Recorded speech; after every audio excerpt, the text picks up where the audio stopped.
नमस्ते दोस्तों, आपका स्वागत है फिर से एक बार मेरे इस चैनल पर। दोस्तों आज उत्तराखंड हाई कोर्ट में Uttarakhand NI state bridge course के भर्ती द्वारा वहाँ पर हियरिंग लगाई गई थी।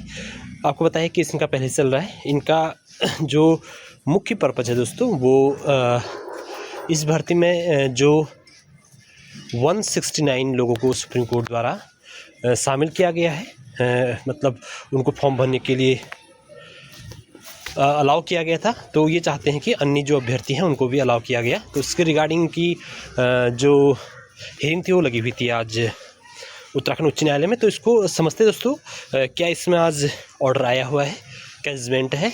बाकी आपसे निवेदन है दोस्तों, अगर चैनल पहली बार आए होंगे तो प्लीज़ चैनल को लाइक शेयर एंड सब्सक्राइब अवश्य कर देना, क्योंकि आपको ऑथेंटिक खबर देने की कोशिश की जाती है जो भी है। और पहले इसको पढ़ते दोस्तों। देखो, ये आज का ही 8/1/2026 का यहाँ पर जजमेंट पास हुआ है। इसे हिंदी में समझते दोस्तों क्या लिखा हुआ है, आप भी इसको जो कि ठीक से पढ़ पाएंगे। न्यायालय या न्यायाधीश के आदेश, ये संख्या है, आप इसमें जाकर के खुद भी ऑर्डर निकाल सकते हैं। तो मनोज कुमार तिवारी जी न्यायाधीश द्वारा याचिकाकर्ताओं के वकील श्री तरुण प्रकाश सिंह टाकुली और श्री पंकज कुमार, श्री राजीव सिंह विश्व उत्तराखंड राज्य के अतिरिक्त CSC, इन प्रतिवादी द्वारा 6 सप्ताह के भीतर प्रतिवाद हलफनामा दाखिल किया जाए। सूची 12/3/2026 को नेक्स्ट डेट दी गई है इसमें। और क्या लिखा है इसको, ये मेन चीज़ है, ये वाला पॉइंट बहुत है। चयन प्रक्रिया जारी रहेगी, यानी कि स्टे नहीं लगाया गया है, सीधी सी बात है। हालांकि इसका परिणाम इन रिट याचिकाओं में दिए गए निर्णय के अनुसार होगा। तो दोस्तों जिसे कहते हैं ना, एक कि अगर जो सुप्रीम कोर्ट का जो आदेश है, अगर जो इनकी मांग क्या थी, मैंने आपको मांग बताई कि ये जो 169 जो सुप्रीम कोर्ट ने एनआई स्टेट ब्रिज कोर्स को अलाउ किया था। तो लास्ट में अगर देखना चाहोगे तो मैं डाल भी दूंगा, इसके बाद वीडियो डाल दूंगा लास्ट में क्या कहना था। तो जो इनकी मांग थी कि हमको भी अगर उनको अलाउ किया गया तो हमको भी अलाउ किया जाए। तो ये जो मनोज कुमार दिए ने एक्सेप्ट कर लिया है कि अगर आपके फेवर में सुप्रीम कोर्ट से केस मतलब आपके आता है तो आप भी इस रीट में मतलब शामिल हो सकेंगे। मतलब सीधी सी बात है कि मैंने आपसे पहले ही कहा था कि सभी B.Ed ब्रिज कोर्स जो है फॉर्म भर लीजिएगा, क्योंकि अगर आपके पक्ष में को ये केस आता है तो आपको अवश्य ही क्या कर लिया जाएगा, भर्ती में सबको ही मौका दिया जाएगा, ना कि सिर्फ 169 को। और यहाँ पर अभी आप देखना, मैं लास्ट में डाल भी दूंगा थोड़ा रिकॉर्डिंग उनकी, तो वहाँ पर पूरी रिकॉर्डिंग डाल दूंगा वहाँ की वीडियो की। तो क्या वहाँ पर ये भी आप जान लीजिएगा। तो ये है दोस्तों। बाकी आप ये B.Ed ब्रिज कोर्स वाले की खुशखबरी है जिन्होंने फॉर्म फिल किया हुआ है। उन्होंने जो फॉर्म फिल किया हुआ है, अगर सुप्रीम कोर्ट से आपके पक्ष में निर्णय आता है तो आपके सबके फॉर्म एक्सेप्ट किए जाएंगे। यही मांग को लेकर के ये लोग गए हुए थे। और यहाँ पर साफ साफ लिखा है कि चयन प्रक्रिया कोई भी बाधित नहीं होगी। हालांकि इसका परिणाम, देखो हालांकि मतलब लगा दिया ना कि हालांकि इसका परिणाम इन रिट याचिकाओं में दिए गए निर्णय के अनुसार होगा। यानी कि जो लास्ट में परिणाम इस रिट याचिका में, मतलब हाईकोर्ट क्या कर रही है, वो सुप्रीम कोर्ट के डिसीजन का इंतजार कर रही है। जैसे ही उनका आएगा तो इनको भी, चूँकि ये भी प्रे लेकर गए हैं कि हमको भी मौका मिलना चाहिए, तो सीधी सी बात है, इनको भी इसमें शामिल कर लिया जाएगा जिन्होंने यहाँ पे फॉर्म फिल किया है।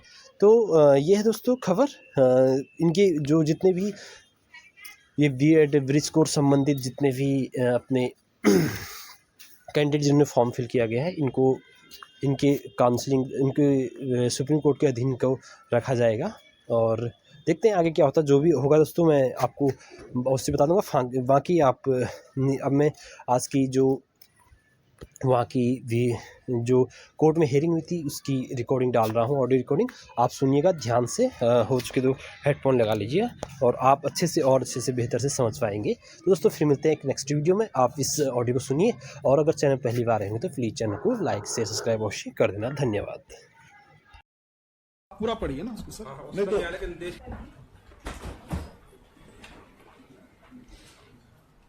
the petitioner seeking parity of the Honorable Supreme Court's interim order, Your Lordship, by which the B.Ed bridge course have been permitted to वो तो participate. फिर शायद बच्चे गए सुप्रीम को, उस जुलूस में आप नहीं गए? नहीं लॉर्ड, एक गया हुआ कोई जुलूस यहाँ से, मतलब कुछ यहाँ से कोऑर्डिनेट बेंच ने या डिवीजन बेंच ने रिलीफ डिनाई किया था, क्योंकि कुछ था ना।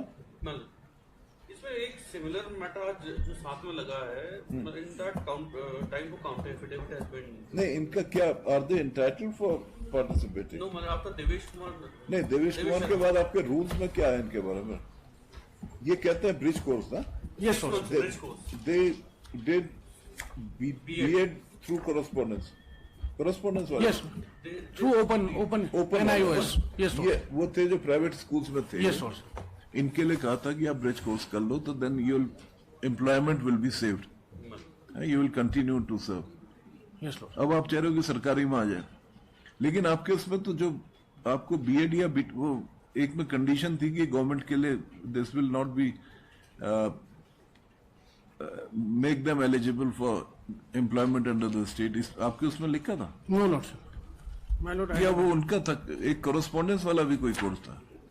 NIOS से DLED भी था लॉर्डशिप, DLEड को तो ऑलरेडी पहले से परमिट किया हुआ है लॉर्डशिप, वो भी ऑनरेबल कोर्ट ने ही किया लॉर्डशिप, लेकिन तुम लोगों का तो ब्रिज उसके लिए था कि जहां तुम लगे हो प्राइवेट में, yes lordship, वहां लगे रहो ताकि बने रहो, नहीं तो अदरवाइज आप my lord, you had become unqualified। my lord, initially DLEd through NIOS was also for the same उसको भी purpose, काउंटर मंगाओ फिर, my lord, ये तो लड़ाई चलती रहेगी आप लोग। meanwhile में एप्लीकेशन हमारा मैंने किया किसी मॉडल, मैंने नहीं किया तो फिर काउंटर में ये अननेसेसरी का है, फिर सब सिलेक्शन फंसे रहते। आपका कुछ है?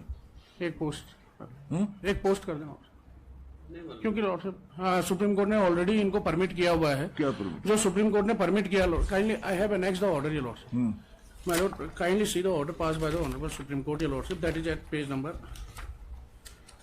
This is at page number, my lord had seen that order. Page number 51, चलो कुछ नहीं, वो तो कोऑर्डिनेट बेंच ने भी नहीं माना था। कोऑर्डिनेट मींस डीबी ने नहीं माना था। वहां पे ये हुआ था कि जो वकील है, जो भी वकील पूरी बात बता नहीं पाए थे, क्योंकि मुझे लगता है आपके रूल्स के हिसाब से भी they are not qualified now. Now since service rules में जो है only DElEd qualification holders are eligible, ऐसा है?